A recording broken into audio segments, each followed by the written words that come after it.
Duna presenta Hablemos en Off con Nicolás Vergara, Consuelo Saavedra y Matías del Río. Auspicio de Banco BBVA, Movistar, ICERT Chile, Larraín Vial, Volvo, Inmobiliaria Socobesa, Consorcio, Hertz, Cámara Chilena de la Construcción, AFP Habitat y Clínica Alemana. Duna, sonidos de tu mundo.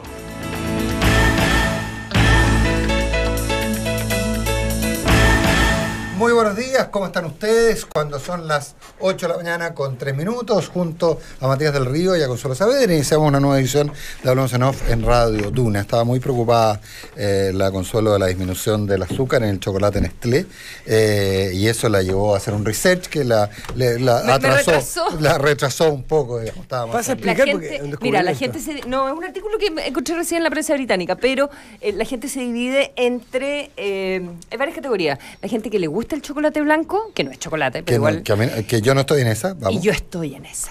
Que sí te gusta. Otra diferencia. Me encanta el chocolate. ¿No te gusta? Exquisito. A Nico no le gusta. Oye, lo más malo que hay. Cualquier chocolatero de ley te va a decir que el chocolate blanco no es chocolate. Exactamente, no es chocolate, pero por Dios que es rico. Es como esos venenos que no le gusta como consumir un poquitito. ¿Es el que hacen con la mantequilla del cacao? Mira, prefiero ni saber con qué lo hacen, pero la cuestión es que Nestlé está diciendo que descubrió, y es un titular en el Guardian de Inglaterra, que descubrió cómo reestructurar el azúcar que usa para producir su chocolate, su clásica barra de chocolate blanco que se llama la Milky Bar, en esa marca, Bar, yes. Y dice que lo va a poder producir con un 30% menos de azúcar. ¿Cómo no va a ser una buena noticia? Buena. ¿Cuándo probaron el chocolate blanco por primera vez? Structured sugar. Cuando algún amigo fue a Mendoza. Eso te iba a decir. O a las cuevas. ¿Qué? A las cuevas. Oye, pero ¿sabes qué? Esto es el resultado, perdóname que te diga, Sí. acabo de abrir el artículo, entonces dice que este es el resultado de las políticas británicas, Igual que en Chile. Para que la industria de los alimentos disminuya la cantidad de azúcar por todo el problema de la obesidad. Ayer venía en La Tercera un artículo sobre la obesidad. 3 de cada 4 chilenos tienen problemas de sobrepeso. Y que la presión sobre la industria de los alimentos llevó a Nestlé a ver cómo solucionarlo. Entonces están diciendo que van a poder disminuirle en un 30% el azúcar. Pero si en Chile la Coca-Cola regular hoy día no tiene sellos. ¿No? No, la Coca-Cola regular no tiene sello. Mira. Porque efectivamente la Coca-Cola avanzó tanto en que la cantidad de azúcar que tiene es menor que la que exige la normativa, la ley de los sellos, y Coca-Cola hoy día no. La Coca-Cola, entiendo que todavía queda una Coca-Cola como tradicional, quizás sí tiene sello, pero hay una Coca-Cola regular que es sin azúcar y que no es light, digamos. Pero la Consuelo tocó un tema de fondo, que cuando vienen estas restricciones, que en principio chirrea toda la industria, que se habla de... Voy a hacer la analogía con la del cigarrillo, cuando decían, ¿por qué coartan mi libertad de que yo fumo? Y cambió culturalmente a decir, es que no es que tú fumes, es que tú haces fumar a los demás en un lugar cerrado. Aquí, y hay un cambio cultural hacia que ya no se fuma dentro de las casas, no se fuman los colegios, no se fuman algunos autos, alguna gente fumará todavía, pero fuera de los colegios, y en general se va aislando el cigarrillo como práctica cultural arraigada. En la alimentación también, y empezamos que echamos la culpa a estos tipos que se creen, estos iluminados, que los sellos que están echando a perder todo, que afean los paquetes, que yo como lo que yo quiero, que yo estoy grande. Esto hace que la industria se va adelantando, va avanzando, va jugando 3 jugadas más adelante, y dice, miércoles, tenemos que empezar a buscar, tenemos el incentivo para buscar productos sanos y a ir ampliando mi gama o mi oferta de productos para cuando cambie la dinámica de consumo, yo tenga algún producto que ofrecer. Sí. Entonces fuerza a las industrias a ponerse más creativos, a ponerse más innovadores, y este tipo de cosas probablemente es parte de eso. Bueno, la Autoridad de Salud Pública de Inglaterra había puesto una meta voluntaria, eso sí, así que no sé cómo iba el enforcement, pero que era un 20% de disminución, típicas metas 2020, un 20% de disminución para el año 2020, y Nestlé decidió tomar la delantera, y bueno, es un poco difícil, pero es básicamente una nueva manera de procesar el azúcar, pero a nivel molecular, digamos, hacen un spray de manera que la leche la fija de cierta manera, y tiene un nuevo nombre, no solo el producto, sino la manera de procesar el azúcar, que hace que necesite mucho menos para poder endulzar lo mismo, o al menos así lo aseguran, y menos calorías también evidentemente del producto. 8 de la mañana con 8 minutos.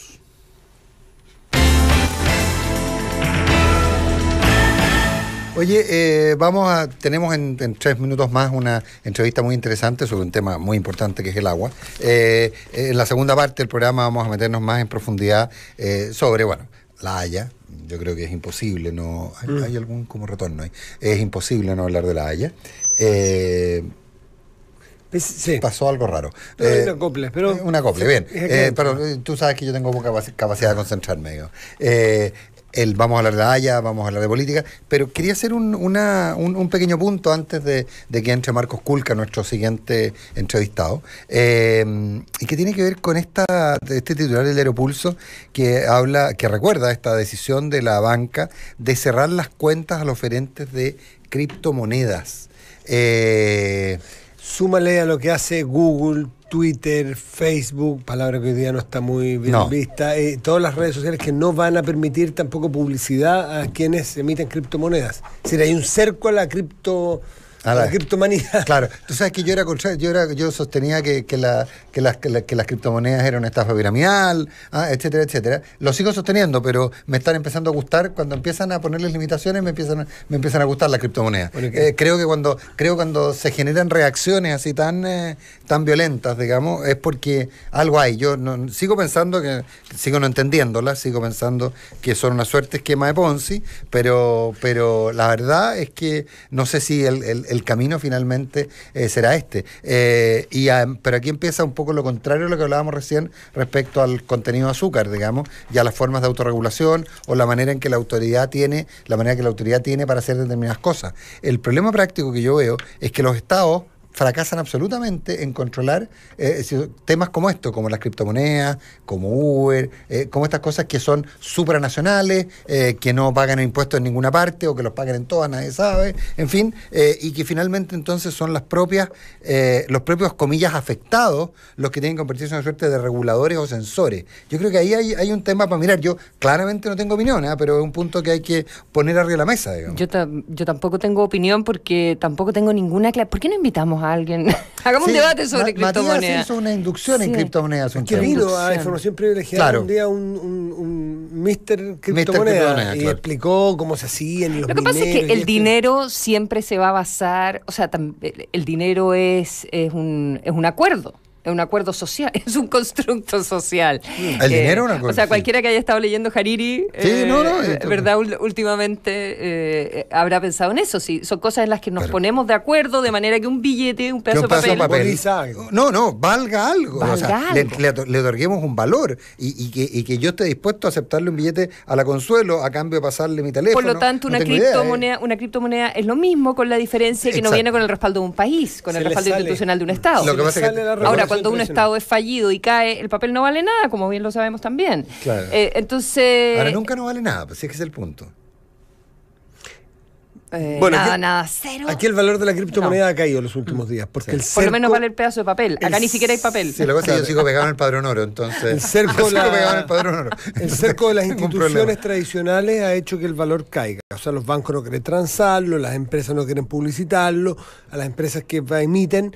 Por lo tanto, ha tenido un impacto en el precio por ahora, pero sabremos qué pasa en el mediano y largo plazo si resisten. Sí, pero decir, la demanda de la gente... Claro, la pregunta básica ¿es esto una arremetida? Evidentemente que necesitan regulación, pero ¿es esto una arremetida de la antigua economía y de los poderes, entre comillas, fácticos de la antigua manera de hacer las cosas que se resisten al cambio, así como tenemos los hoteles con problemas con Airbnb o los taxis con problemas con Uber? ¿Son estos los bancos y los bancos centrales los que tienen problemas con las criptomonedas o efectivamente es un camino ancho para financiar el terrorismo, para la Ponzi? Pero quedándome un rato antes. En Argentina, ¿tú sabes cómo combatieron Uber? Prohibiendo a los administradores de tarjetas de crédito que aceptaran pagos en tarjetas emitidas en Argentina para Uber. Y no fue una prohibición, sino que le sugirieron a los administradores de tarjetas que mejor no transaran más, que no aceptaran transacciones, que aceptaran solo transacciones con tarjeta emitida en el extranjero. Con tarjeta emitida en Argentina no se puede pagar Uber. Claro, pero ¿Es ese el camino? El problema, ¿cuántos argentinos? Ese es el punto. ¿Cuántos argentinos tienes que puedan pagarlo con una tarjeta extranjera? Solo me imagino el poder del gremio de los taxistas en Argentina para que hayan logrado Y se eso. nos paran los pelos. Se me paran los pelos. No, por eso digo, me imagino los moyanos, me imagino... Claro, es que al final del día, cuando son los moyanos, entonces por eso te digo que esa es la pregunta. Ahora, aquí lo único que hicimos fueron preguntas. Son las 8 de la mañana con 13 minutos.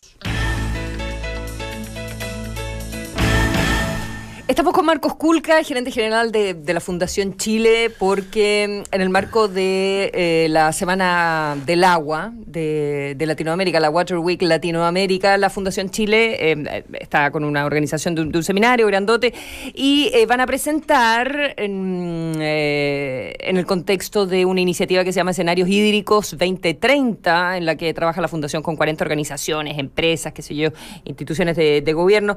Van a presentar la radiografía del agua, brecha y riesgo hídrico en Chile. Cuando uno ve lo que ha estado pasando, ¿verdad?, con la sequía, lo que ha estado pasando en Sudáfrica, ciudades que se quedan sin agua, uno se empieza a preguntar, bueno, ¿y cuándo? ¿Cómo estamos por casa, verdad? Kempton por estos días se está quedando sin agua. Lograron que hoy, se corriera, estos días. pero habían logrado que se corriera 2 días más. Este mes. Sí. Estos días. Bienvenido, Marco. Marco Kulka. Hola, Marco, ¿cómo estás? Hola, ¿qué tal? ¿Cómo estás? Hola, buenos días. Espero que no me llamen Mr. Agua, así como en Mr. Water. Mr. Water en todo caso. Mr. Water. En la radio hace uno, así que Mr. Water. Marco, millón de gracias por acompañarnos. Bueno, ¿qué tan grave es que lograron con este mapeo, que es básicamente una recopilación de toda la información disponible en Chile respecto a la situación del agua?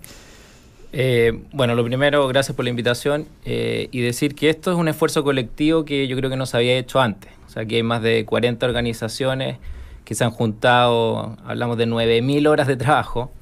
Y lo primero, bueno, es que no hay información suficiente respecto al agua y lo que quisimos hacer con la información disponible es poder presentar una foto de qué está pasando en Chile. Uh-huh. Y lo primero que hicimos fue determinar al menos distintos parámetros, porque siempre uno habla del déficit del agua, o sea, el consumo comparado con la oferta de agua. Pero hay otros indicadores que tienen que ver con el riesgo del agua, que hablan de la calidad del agua e incluso del exceso de agua. O sea, hay zonas en las cuales tenemos aluviones, inundaciones que pueden provocar problemas. Entonces ese mapeo se hizo a lo largo del territorio con la información que teníamos y se lograron obtener hallazgos súper interesantes. O sea, cuando uno empieza a sacar las distintas conclusiones, lo típico que uno empieza a ver es cuáles son los sectores que más consumen. Yo hoy día veía un titular y sale el sector forestal el que más consume agua, pero lo interesante es poder determinar muchos más parámetros que eso, porque los distintos sectores lo que hacen es capturar el agua, del agua que capturan consumen y después la devuelven al sistema. Y eso es importante porque en esta radiografía de lo que vemos es que el 80% del agua que se captura se devuelve. Ahora, no todas las industrias son igual de, comillas, buenos ¿cómo se dice? Devolvedores. No son buenos devolucionistas. No sé, no todas las industrias devuelven lo mismo y algunas que... Pero, por ejemplo, el que más consume es el sector agrícola, que es casi un 80% el que consume agua, pero devuelve al sistema el 50% porque infiltra después a las napas. Pero hay una crítica al riego por goteo, por ejemplo. Que el riego por goteo, el problema que tendría es que es tremendamente eficiente, pero dado que es una cantidad muy precisa, no contribuye a la infiltración de las napas, porque hace mucho más eficiente el uso, pero el agua va yendo hacia abajo, digamos, y finalmente no se impregnan las napas. Sí, es que en esto cuando tú lo ves por cada uno de los sectores, la complejidad claro, es increíble. Entonces, por ejemplo, sale como el que mayor consume agua el sector forestal, pero en realidad hay dos tipos de consumo. Se habla de la huella azul y la huella verde. La huella azul es el consumo más productivo cuando uno le pone el agua al producto o se evapora y no vuelve al sistema. Y ese es el sector, bueno, el sector agrícola tiene harto de eso, el sector minero, doméstico, pero el sector forestal hoy día salió en titular el que más consume agua, pero son aguas lluvias. Por lo tanto, para cada uno tú tienes que tener tratamientos distintos. Ahora lo que hace este estudio, yo creo en particular lo relevante es que ve el análisis a nivel de cuenca y no a nivel de cada una de las industrias, que es lo legítimo que cada una de las industrias vele obviamente por sus propios beneficios o intereses. Pero lo que hace este estudio es trascender eso. Entonces lo que hace es empieza a evaluar cada una de las distintas cuencas y ve más adelante, porque después van a venir los escenarios del 2030 de cuáles son las posibles soluciones. Cuando vemos cuán crítico está Chile en esto, Chile está rankeado entre los 3 países hoy día en el potencial en 10 a 20 años de ser uno de los países con más estrés hídrico. Y esto se da principalmente... ¿En uno de los 3? 30. De los 30 países. 30 países. Ujú. Y esto se da principalmente por el cambio climático. O sea, lo que uno ve en Chile es que obviamente han aumentado las temperaturas, han bajado las precipitaciones, esto hace que se evapore más agua, por lo tanto tenemos menos agua disponible. Y cuando uno lo ve a nivel mundial, solamente tenemos el 1% del agua que podemos de todo el planeta consumir como seres humanos, incluso menos. ¿Y las reservas dónde están? Las reservas están en los glaciares, que uno dice, bueno, los glaciares es 1/3 de las reservas de agua dulce. Pero los glaciares están retrocediendo también. Están retrocediendo Están haciendo también. lo mismo. Los pozos, lo que muestra este estudio, por ejemplo, los pozos también han ido bajando. 10 metros. Entonces, hoy día nos encontramos en una situación crítica en donde el cambio climático nos da menos recursos hídricos y donde, de alguna forma, las industrias tienen que generar un ecosistema para que se pueda convivir el sector productivo, nosotros como personas, evidente, se habla, o sea, las personas solamente consumen entre 2 y 5 litros, pero cuando vemos los alimentos que consumimos, no sé, un kilo de carne puede necesitar 8.000 litros de agua, y es desde ahí que el sector agrícola es tan relevante. Si todos siguiéramos consumiendo el agua que consumimos hoy y hiciésemos proyecciones de que la industria, todo tipo de industrias, no hace mayores ajustes... Hoy día, por ejemplo, la brecha que tenemos son 82 metros cúbicos por segundo. Esa es la brecha actual. Si no hacemos nada... Espérate, ¿eso qué significa? ¿Que hay 83 metros cúbicos por segundo que no están? No están. O sea, En promedio en Chile. En promedio en Chile. Y si no hacemos nada, eso en 15, 20 años lo vamos a tener en 149. O sea, es una locura si es que no se hace nada al respecto. Y es desde ahí el llamado. Hoy día tenemos Water Week, que es este evento que se hace en el GAM, que convoca a todos los actores para poder darle la solucionática a este tema. Entonces, este es un esfuerzo que, a pesar de que no hay suficiente información, es un esfuerzo bastante inédito en que nos da, como decía Consuelo, una radiografía que nos permite poder tomar decisiones y priorizar más adelante. Ahora, lo que sucede también, y ahí no vamos a tener tiempo de entrar en eso, pero con los derechos de agua en nuestro país, y está el proyecto de ley hace tiempo, y van a venir el ministro de Obras Públicas, que se ha dicho que hay que hacerle modificaciones, y me refiero a toda la discusión de si son a perpetuidad o no, consuntivos, no consuntivos. Pero en el fondo, cada industria tiene hoy en día ciertos derechos de agua, o la industria forestal por el agua que cae del cielo. El problema es que como está todo tan seco, sus árboles chupan mucho más y tampoco... Y no infiltra la napa. No infiltra la napa, por lo tanto, abajo el agricultor X no va a tener la misma agua que tenía hace 30 años. No es que ellos tengan derechos de agua en la industria forestal, pero representa un problema. En todo caso, con el cambio climático. Pero la gente dice, bueno, estos son mis derechos de agua y yo los voy a aprovechar. ¿Qué incentivo hay para que las industrias se ajusten y podamos todos convivir y no nos vayamos todos, además, empujando hacia el sur, donde todavía va a haber agua, digamos? Bueno, cuando uno ve, nosotros no nos quisimos meter en el código de agua porque al final la pregunta era esa, porque hay quienes pensaron que por la vía de la modificación del código de agua resolvían el problema, que era haciendo justamente en la práctica desaparecer la propiedad sobre los derechos de agua. Digamos. Ahora hemos visto países, Singapur, Israel, más allá del tema de los derechos, y ahí podemos contar un poco qué encontramos sobre los derechos de agua, pero Singapur e Israel resolvieron el problema. O sea, Israel, imagínense, en el desierto de Negev hoy día tiene producción acuícola y que lo ha logrado hacer en base a desarrollo tecnológico, reuso de agua.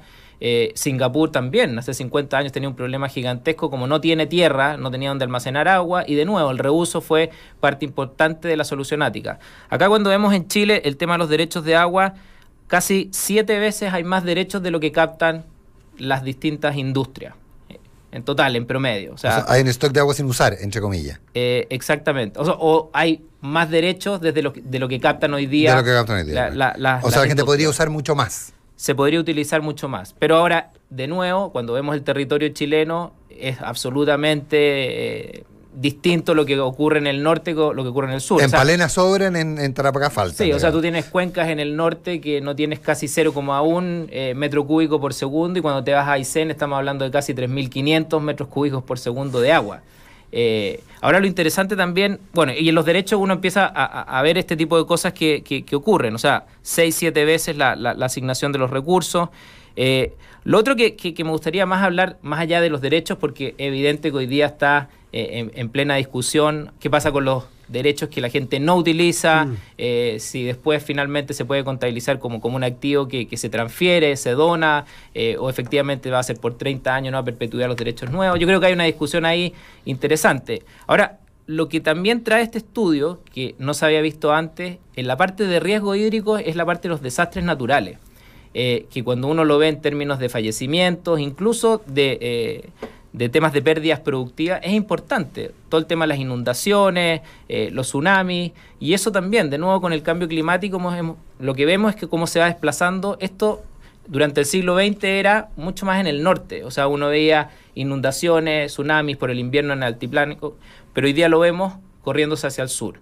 Y eso quizás también, parte del cambio climático va a hacer que ciertas industrias se empiecen a trasladar más hacia el sur. A ver qué pasa por ejemplo, con el cultivo vitivinícola. Por ejemplo. Que eso es una evidencia súper clara. Marco Kulka, gerente general de la Fundación Chile, está con nosotros. Yo te quería preguntar algo y tiene más sentido todavía preguntártelo porque dijiste que en la zona norte tiene 0,1 metros cúbicos por segundo, algunas cuencas, en Palena 3.000. El presidente Piñera en su primer mandato puso un tema que no sé si se desarrolló y no sé cuán viable es, de las carreteras hídricas, es decir, llevar, voy a hacer la caricatura, de Palena a Copiapó agua por una carretera subterránea. ¿Eso es factible? ¿Eso se ha evaluado? ¿Eso lo ha hecho algún país?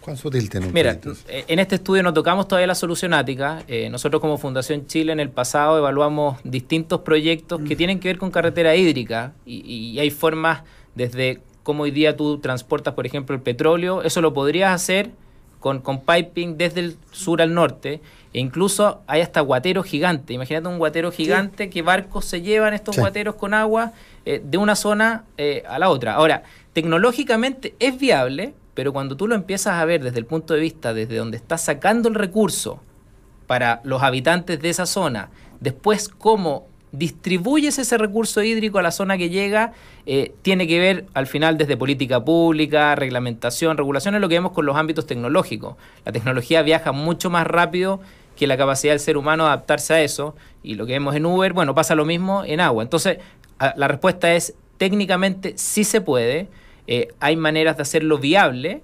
pero de nuevo, parte de la solución ática estará eso, desalar agua, y hay otra. Marco, eso, desalar agua, es otra pregunta que te iba a hacer, pero ¿tú crees que es más factible acomodarse a la tecnología, generar los incentivos legales, como por ejemplo, que no se pierda agua, o reutilizar el agua, es más barato y está más cerca que traer agua de Aysén a Copiapó?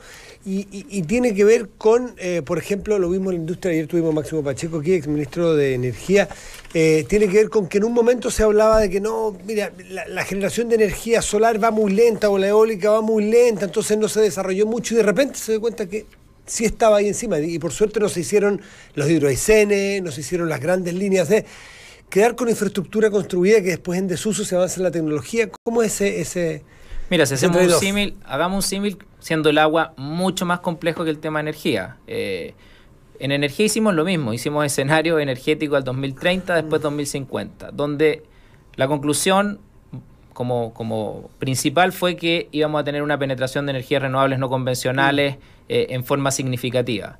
Cuando nosotros nos metimos como Fundación de Energía Solar había 0 mega en el sistema, nadie nos creía y tú veías el desarrollo tecnológico fuera de Chile.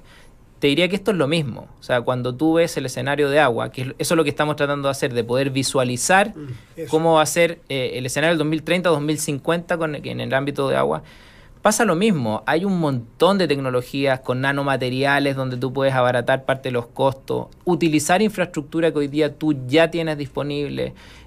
Desalar agua hoy día está pero ultra conocido. Lo que pasa es que hoy día varias de las desaladoras tienen energía sucia, digamos, o a petróleo, a carbón, pero hoy día cuando tienes energía solar puedes combinar eso. Hoy día hay plantas que pueden hacer el bombeo con energía solar para después poder utilizar parte de esa agua. ¿Y la osmosis reversa sigue siendo el único sistema de desalinización?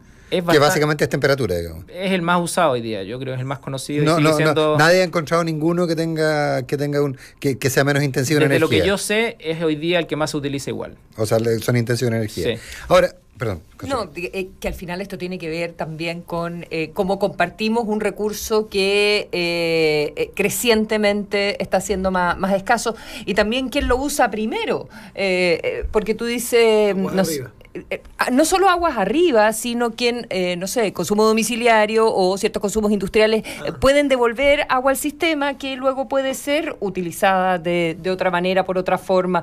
Toda la discusión de la hidroelectricidad, ¿qué va a pasar con la hidroelectricidad en Chile cuando tengamos agua, o sea, menos agua en los ríos, ¿verdad? Y van a tener que hacer embalse, y que los regantes van a decir, no, pero es que yo también quiero regar. Entonces, el orden también en que se accede al agua también es un tema, y eso va a tener que cambiar también. O sea, es crítico. O sea, finalmente el orden obviamente altera cuando tú hablas con la industria de las empresas sanitarias. Hay también discusiones importantes desde el reuso, porque ellos en el fondo tienen los derechos consuntivos del agua, y hay una discusión qué pasa cuando se empieza a reutilizar esa agua, si se vuelve a cobrar o no se vuelve a cobrar. El consuntivo, para explicar qué es lo que es el consuntivo, es que tú usas y devuelves una vez que lo usas. Es el no consuntivo. El no consuntivo. Sí. El consuntivo es el que usa y finalmente no lo devuelve. El que usa y devuelve a un río, una cuenca. Lo que pasa es que acá tienes muchos actores que usan y devuelven desde el mismo origen. Y ahí tiene que ver con el tema de tarificación, el tema cultural es crítico. Nuestros propios hijos hoy día tienen mucha más conciencia que nosotros desde la utilización del agua. Entonces al final es muy sistémico. Pero lo que está claro es que es un tema tan vital y tan complejo que si no lo hacemos desde forma colectiva es imposible resolverlo. Y eso es lo que hace este estudio, lo ve a nivel de cuencas, que ve el ecosistema completo. Objetivamente, sí, yo entiendo que en California, entiendo que cerca en Perú, se han hecho grandes sistemas de traslado de agua. Bueno, de hecho, el canal Mayarauco es el que permitió regar, en la época, no sé, entiéndose, permitió regar todo un valle que era seco prácticamente. O sea, el tema de trasladar agua mediante canales y mediante ese tipo de cosas ha existido toda la vida, y en Europa hay cientos de ejemplos. O sea, eso, por un lado, eso podría ser. Tenemos el problema que somos un país largo y angosto, entonces nos podría costar un poco más, pero se puede hacer. Pero también, yo sé que ustedes no entraron en la solucionática, pero hay temas bien simples. Yo me acuerdo en un campo que tenía que ver que se bajó a la mitad el consumo, bajó un 70%, es decir, se consumía solo un tercio del agua con el solo hecho de pavimentar los canales, porque no había pérdida. Era una cosa bien impresionante. O sea, hay cosas bastante más pequeñas, muy costo efectivas, y que finalmente resuelven los problemas, y que daría la impresión que como que no la estamos mirando mucho todavía, ¿no? Yo creo que se ven, pero no logramos dimensionar la complejidad del problema. Por ejemplo, cuando tú tienes de repente embalses que después devuelven al sistema, eso también va cambiando, por ejemplo, los cursos del río. Y eso le puede hasta quitar oxígeno al río, lo que en el fondo puede dañar la biodiversidad. O sea, la complejidad de este tema es brutal. Y uno tiene que después definir cuáles van a ser las priorizaciones.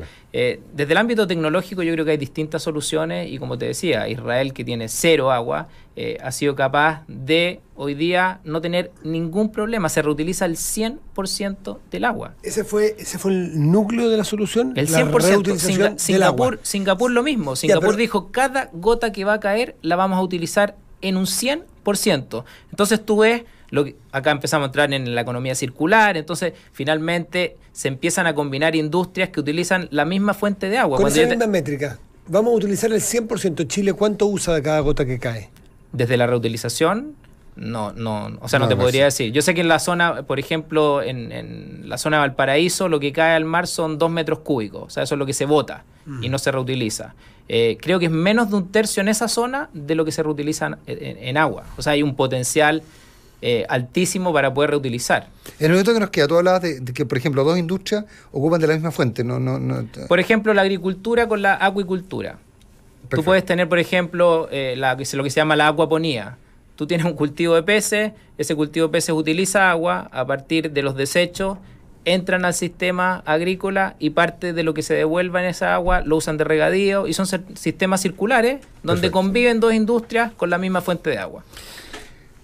Marcos Kulka, 1.000.000 de gracias por haber estado con nosotros. Muchas gracias por la invitación. Chao. Gracias, Chao, nos vemos.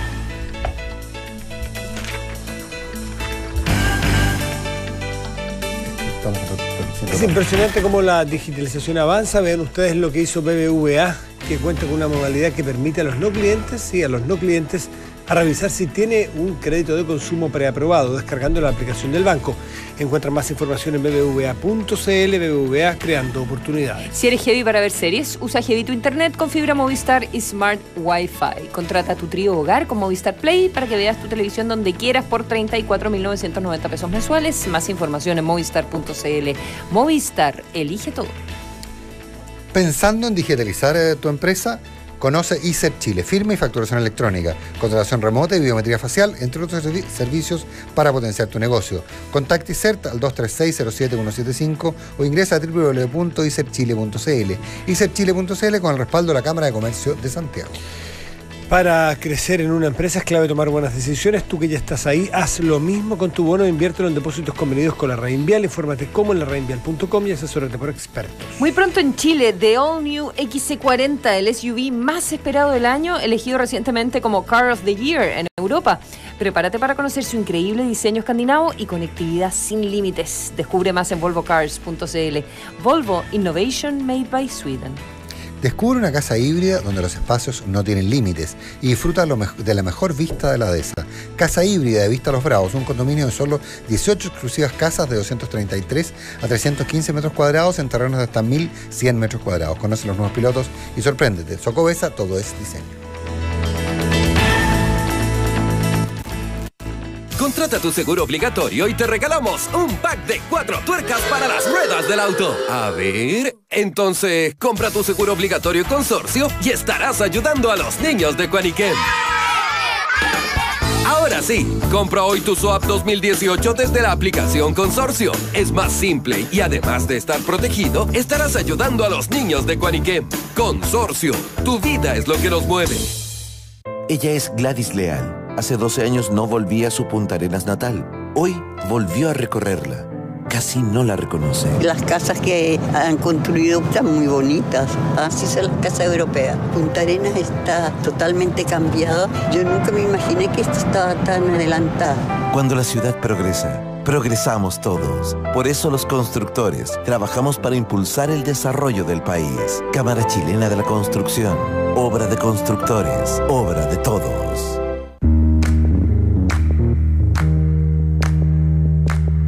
Porque es tu futuro. Elige Habitat, la AFP número 1 en rentabilidad en los últimos 15 años y además en el 2017 en todos los fondos. Habitat, consistentemente entregando la mejor rentabilidad para tu pensión.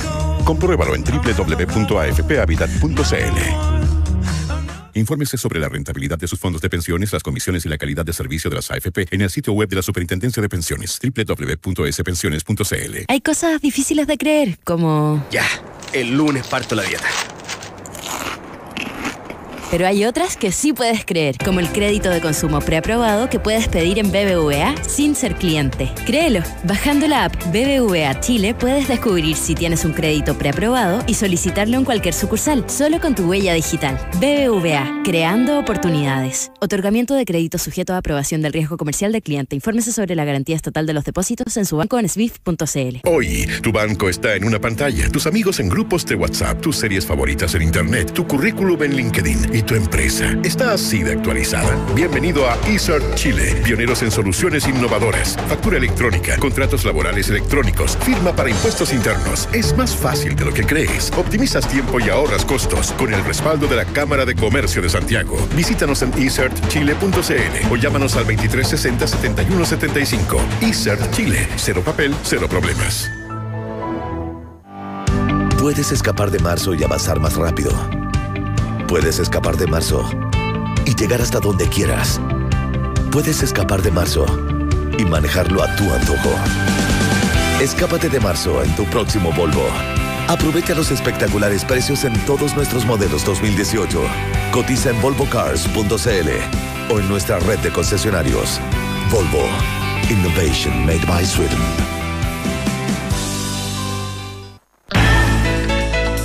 Hablemos en off Nicolás Vergara, Consuelo Saavedra y Matías del Río están en Duna.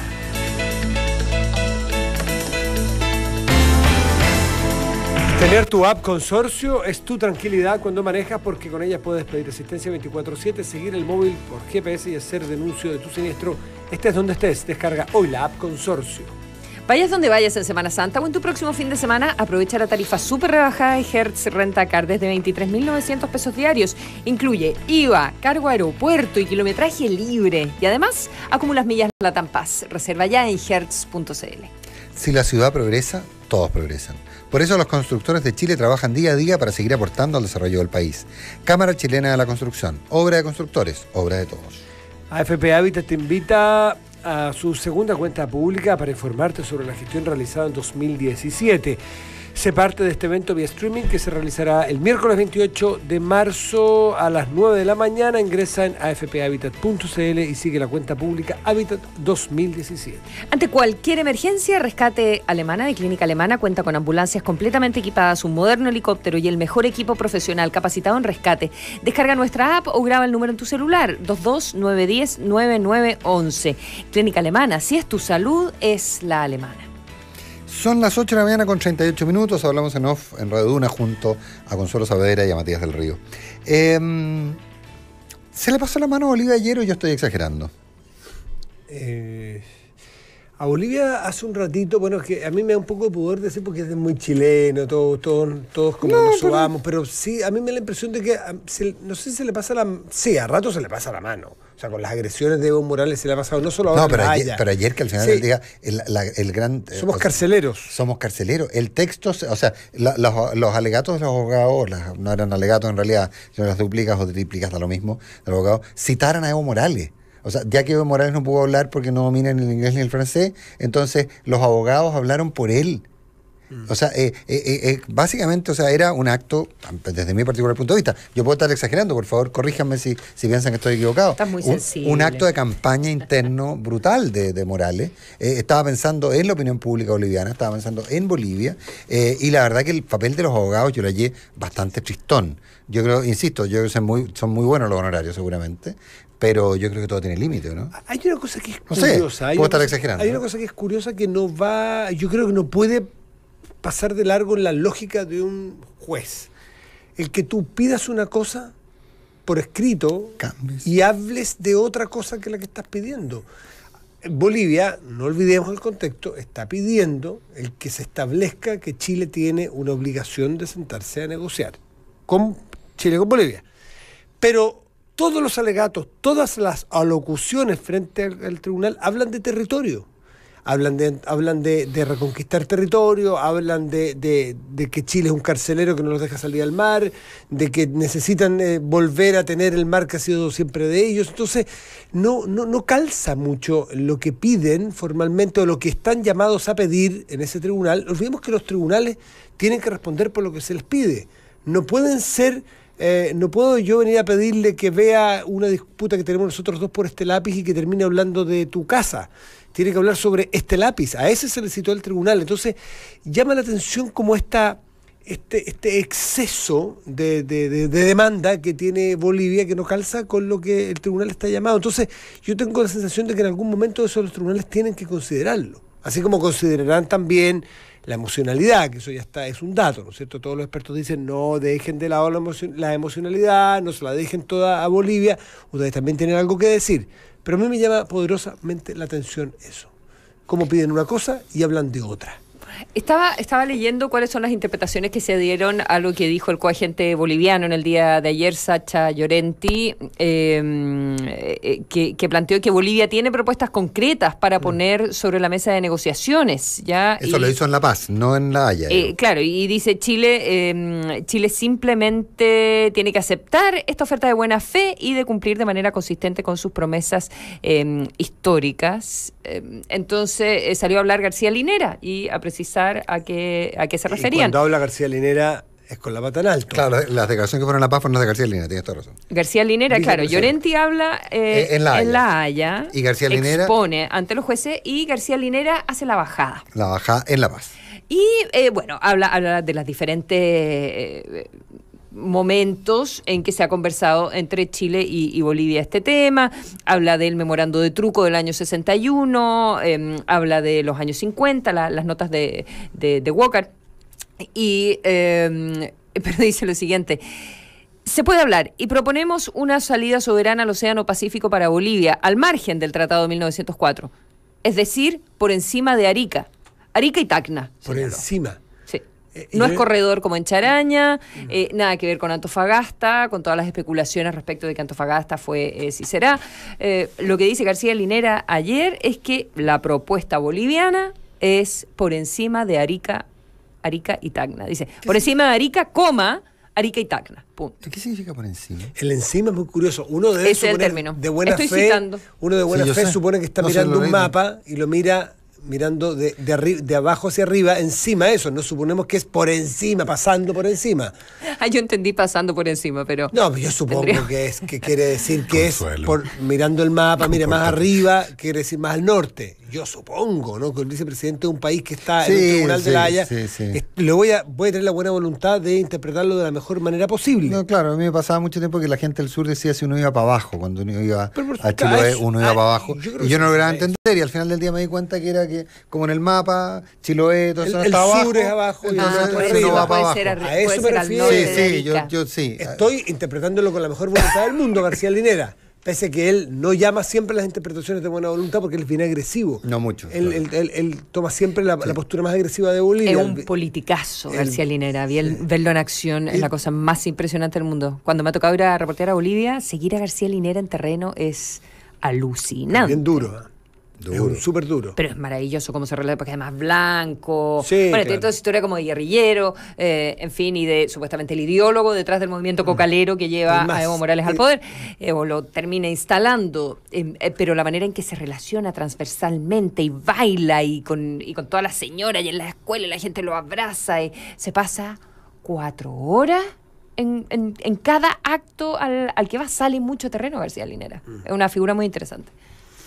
Bueno, yo quiero, para acotar esto, señalar una cosa que es interesante. El peor escenario al cual estamos sometidos nosotros, el peor escenario, es que la Corte Internacional de La Haya, en un año más se plantea que puede ser, ¿no sé? Yo entiendo que no son menos de 8 meses. Pongámosle lo que fuera, en un año más, una vez que procese toda la información que está recogiendo, el peor escenario al cual nos han dicho que estamos sometidos, si le va muy mal a Chile, es que la Corte le diga a Chile que está obligado a sentarse de buena fe a negociar con Bolivia.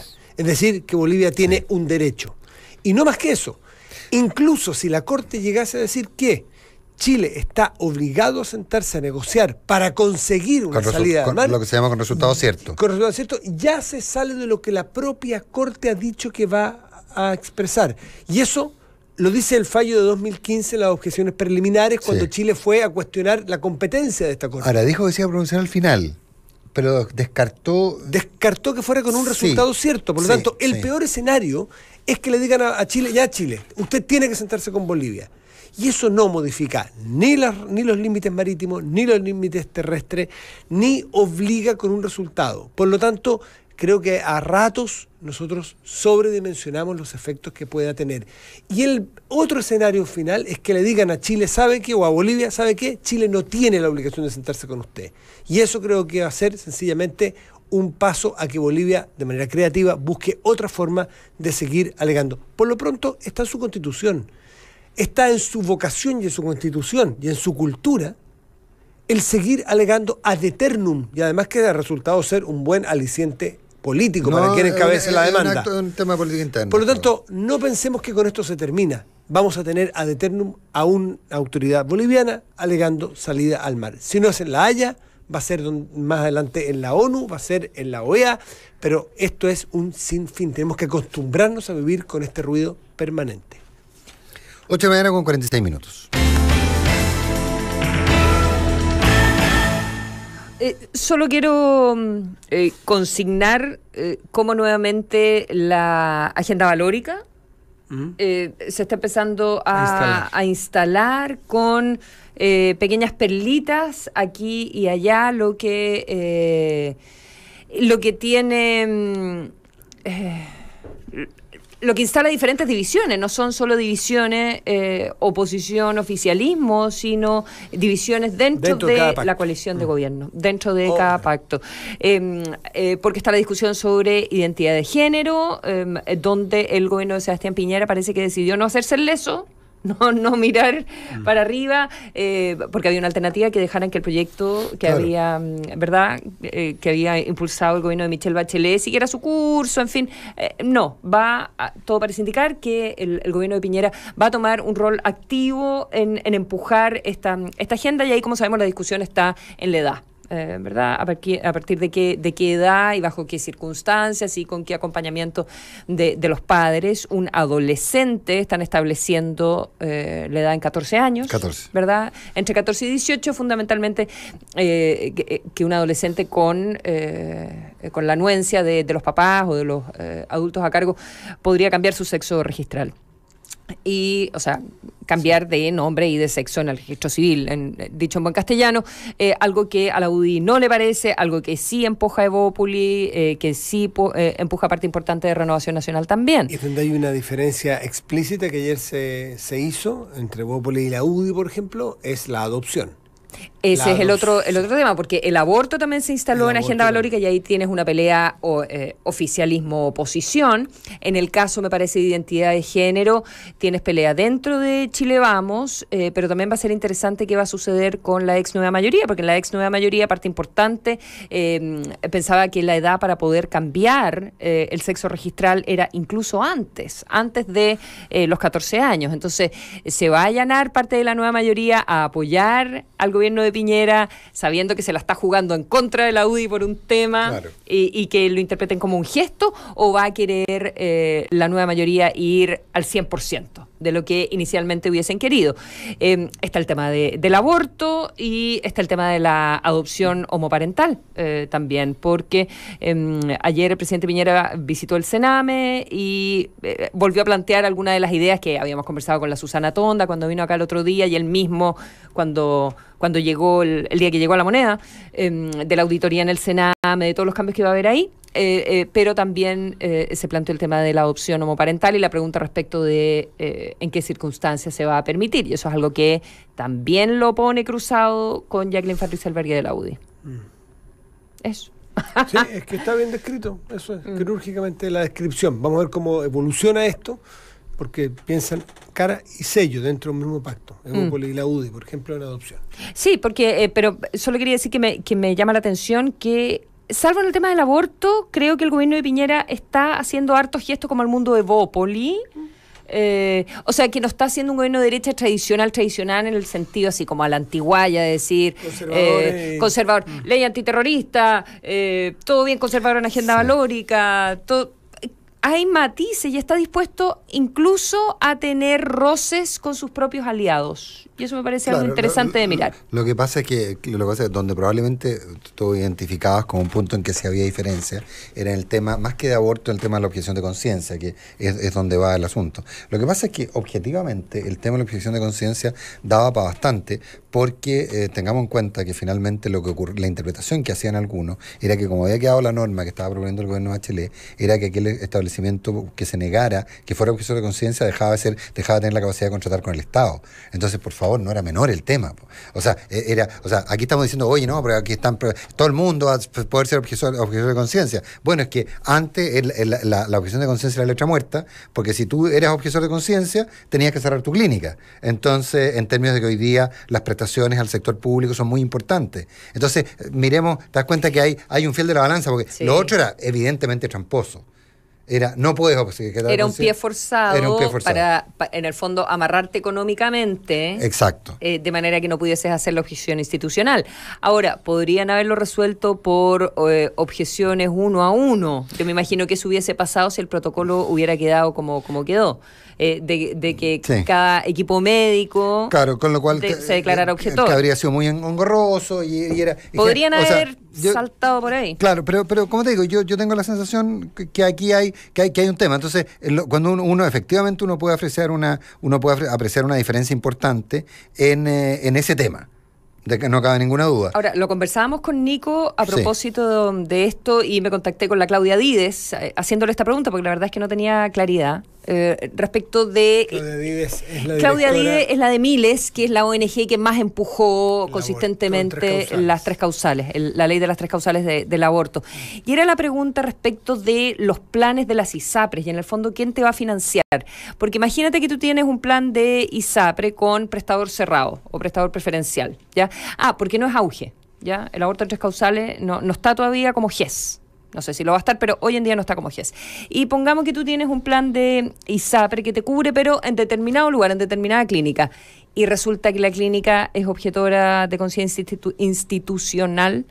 No está regulado quién se hace cargo del diferencial del arancel de FONASA respecto a lo que te cuesta la prestación, porque te pueden mandar a la posta y dicen, bueno, ¿sabe qué? Aquí yo soy objetor de conciencia, yo lo devuelvo, o sea, lo derivo, perdón, a otro lugar. Y tú dices, no, es que ¿sabe qué? Yo me quiero atender en, no sé, algo que tenga la misma calidad.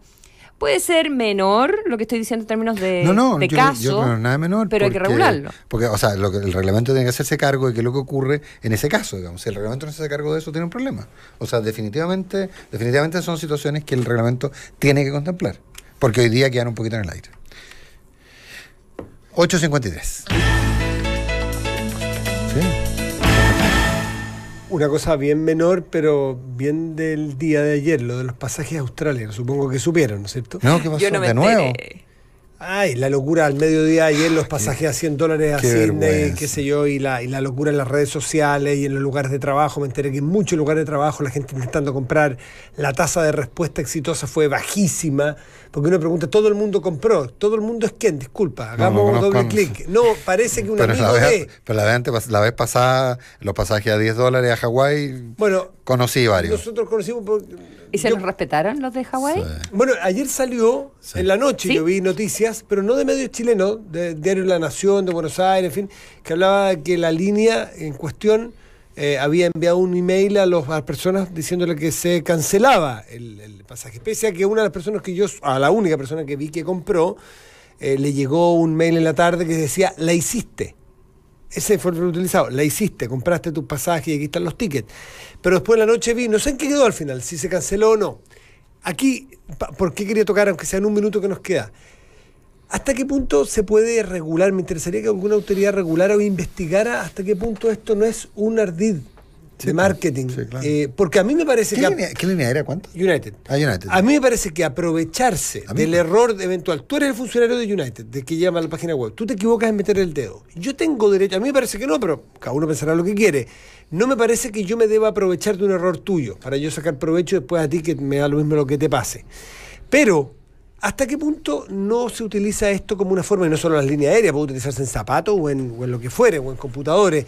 Y en computadores pasó una vez con una empresa, que tú no liberes y tenga un mínimo stock para poder vender a un precio ridículo y generas esta bataola de oferta, claro. Y generas esta locura, promocionas la marca, redes sociales. Tengamos cuidado de que no haya sido porque realmente se producen, cosa de los trending topics, que se producen las locuras por comprar, las locuras por el destino, las locuras por los precios y por tu marca, y que no estemos pisando el palito.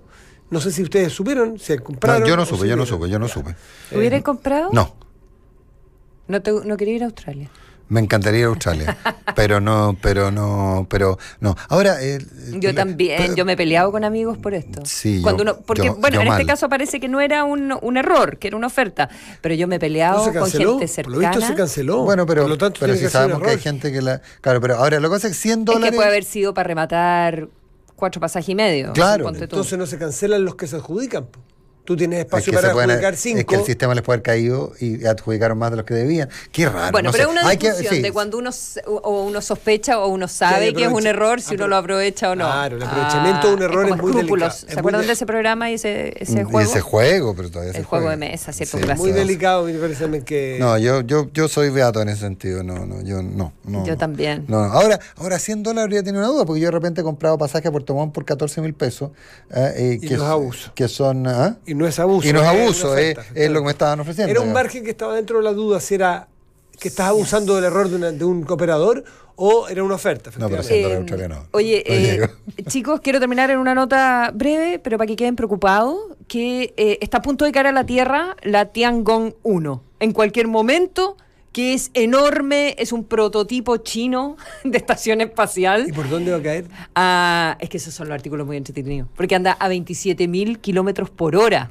O sea, Entonces nadie tienes sabe. que, básicamente, nadie sabe, porque si te equivocas en la entrada a la Tierra, digamos en tiempo en 1 hora, bueno, ya dio vuelta a 27.000 kilómetros. Entonces, la verdad es que es difícil saber. Viene directo a la Tierra. Viene directo a la Tierra, sí, de aquí al 1 de abril. Ahora, es gracioso, porque en realidad la mayoría de las veces se desintegra.